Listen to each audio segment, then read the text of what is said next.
So the first is Article 17 of the French Declaration of the Rights of Man and Citizen. Since the right to property is inviolable and sacred, no one may be deprived thereof, unless public necessity, legal ascertained, obviously requires it, and just and prior indemnity has been paid. And then for comparison, we have the American Bill of Rights, the Fifth Amendment.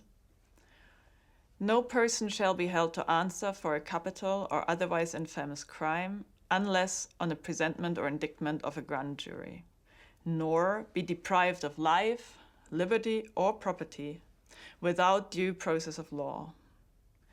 Nor shall private property be taken for public use without just compensation. So in a way, I think what is most fascinating about the French Declaration of the Rights of Man is Le plus fascinant dans la Déclaration française des droits de l'homme, c'est que la propriété y est appelée sacrée.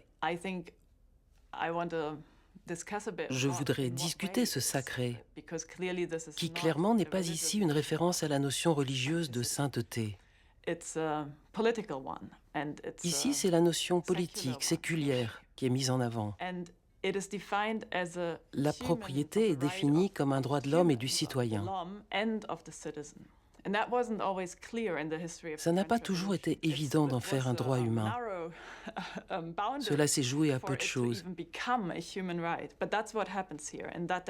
Dans la déclaration, la propriété devient sacrée en ce sens qu'elle est inaliénable, qu'on peut en jouir en tant qu'humain, et non parce qu'on appartient à la société, ce qui ne serait alors qu'un droit du citoyen.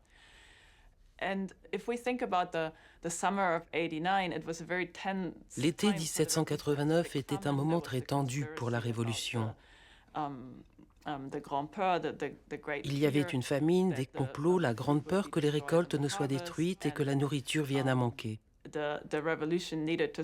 La Révolution devait s'affirmer à la fois face à sa base et face à la contre-révolution. Il fallait quelque chose de plus puissant que les lois. C'est ainsi que s'est imposée l'idée du sacré en lien avec le droit naturel.